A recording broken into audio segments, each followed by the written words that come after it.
Hello. Hi, welcome to my channel. If you're new here, my name is Miggy. I like to just play a lot of video games, just have fun, enjoy my time, like what? So, for today's video, I mainly wanted to do a review of the 2.2 story quest. I believe it was called The Maiden, the Defier, and the Death Crier. It was overall good. I liked it a lot. I was kind of emotional a little bit. But I feel like there was definitely some annoying aspects to it. Like, for sure, I'm gonna just give my insight and my input, because I feel like there's a lot of creators out there, but I don't think they have my opinion. You know what I'm saying? I personally have been playing Wuthering Waves since release, basically. So I know what I'm talking about. I just love the game overall. Let's get started with the video, and we are going to dive into 2.2. Hello, voiceover Miggy here. In the background, I'm gonna be having gameplay footage of my playthrough of the 2.2 story quest. So the first thing, we get introduced to Chiakona. And I just want to say, she is a gorgeously designed character. I mean, look at her horns, her hair, her dress. I know for a fact I'm gonna want her. I want to pull for her. I need her. She's coming home. She's basically here, to help us relive the memory of meeting Cartithia after the 2.0 story quest, after the whole carnival thing, which I must say, the carnival scene was so beautiful too, with Carlotta, Rochia, Brant, all of us. I think Carlotta was there, but it was gorgeous, and to see Cartithia again was spectacular. We got approached by one of the members of the Phasalia household. I was super gagged at this scene, mainly because I knew who was coming up soon. And I was just so excited to see her. Chiakona is just telling us rumors about Cantarella, the head of the Phasalia family. It just set a whole mood for Cantarella. Entering the palace, it was stunning. Stunning, stunning, stunning. Look at this. Wow. I was so excited to meet Cantarella. I wanted to know everything about her. What does she have to offer? What does she do? Why do people hate her? Like, what's going on here? Seeing her walk down the steps is just wow. Her design, I mean, Wuthering Waves character design is hands down top tier. I think they know what they're doing for sure. Their art team, extremely talented. I give them full props for everything that they've created. She guides us to her conference room or something, and she offers us a beverage. I declined because I heard, from Chiakona that she's a poison mastermind, so no thanks. I think I'll pass on the beverages and the consumption of them. I felt a little bad, but hey, I think Cantarella will be fine. Once the tea is settled, we're shown the blade of Turbine.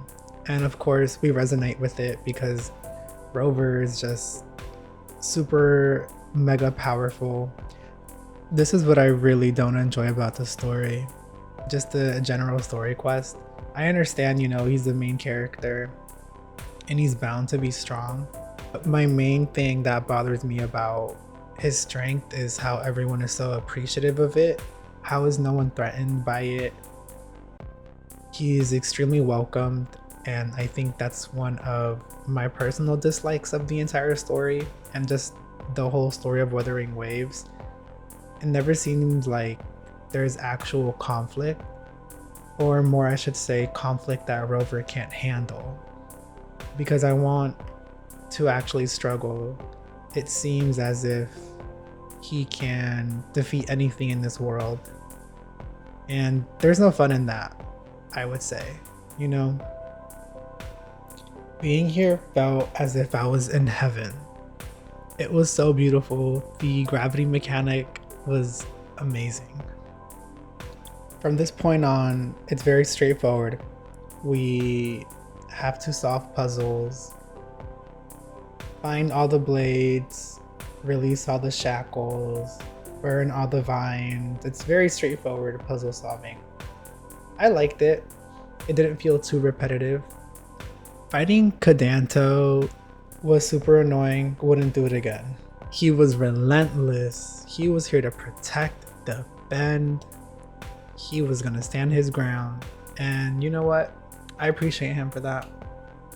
This scene was extremely sad for me. Just seeing how devoted he was to Cartithia. If I could, I would just reach to the screen and hug him. I was like, Condanto, I got you, don't worry. I almost teared up a little bit, but I had to stay strong. And we find out that Cartithia isn't so innocent after all. Well, Cartithia herself is innocent, but there's two sides of the coin, I should say. I like this scene as well. Seeing her end herself and sacrifice herself to defeat the Threnodian. But Rover, of course, didn't want to end her. Valid. And then Cantarella comes to get her back in the fight. And I love this scene so much because, you know, Cantarella was, at the beginning of the story, was given this memo of being a horrible person and just a mastermind manipulator, whatever you want to call it, just to find out that she was actually the one truly devoting herself to Renacida and wanting to help people out. And this part here, when we actually meet Fleur-de-Lis, is insane. I love this scene so much. I was super gagged. It was beautiful. And I just love the message of going against oneself, you know, for the greater good, because at times we do have to make sacrifices and go against ourselves. And I think this was very valid for real life and how life goes. It's not always pleasant. It doesn't always go our way. But in the end, our shortcomings are worth it.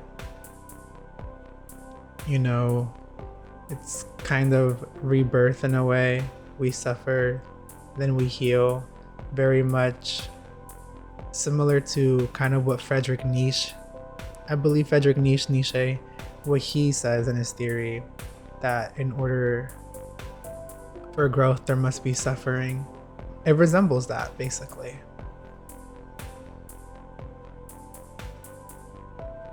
Cartithia, you deserved more, I'm sorry. But she truly came, she conquered, and she was there for her people. It's what she always wanted to do. I was still pretty much gagged that she split herself in two. One side wanted to end it all and one side wanted to live. Coming back together as a whole, it must have been heartbreaking for her. I don't know why I'm trying to put myself in Cartithia's shoes, but I just couldn't imagine everything that I've known crumbling and knowing that in reality I was the monster.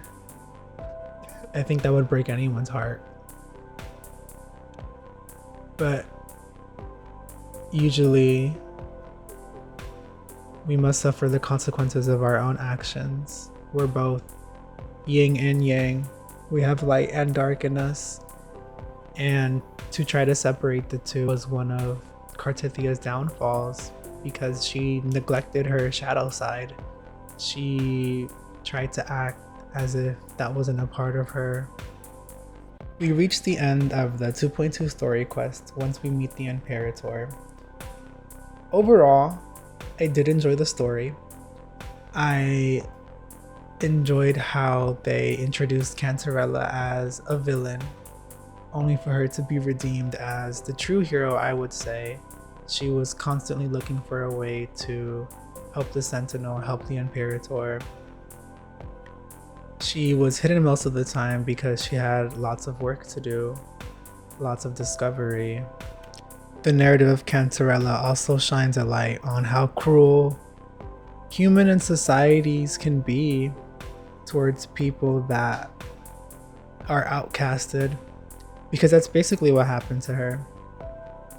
I felt so much for Cartithia, basically abandoning herself to help herself. It was a weird dynamic I enjoyed.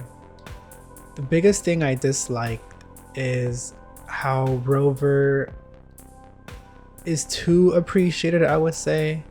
No one ever combats him. Everyone loves Rover. It's all about Rover, Rover, Rover, Rover. I get it. He is the main character. He's going to be strong. He's bound to be strong, but I want to see more struggle from him. I want to see him truly not being able to complete something. I think it's okay if we don't win every single battle. I think that's very normal and a natural part of life. And for him to not really share that experience, even the Imperator and Thronodians and everything, even they got conquered, so why can't Rover? And I don't like how everyone throws himself at Rover. Everyone is too overly friendly. I wish there was a lot more pushback on him. There needs to be more that's disliked about Rover, just to make it more balanced and equal. So thank you so much for staying until the end. I stream on Twitch at MiggyLFR, MIGGYLFR. It'll be in the description down below as well. My socials and everything if you want to keep up with me. I stream pretty often. I need to develop the schedule still. Let me know what you guys thought of the 2.2 story. I want to hear everyone's opinion. And I hope you guys have an amazing time. All right, bye.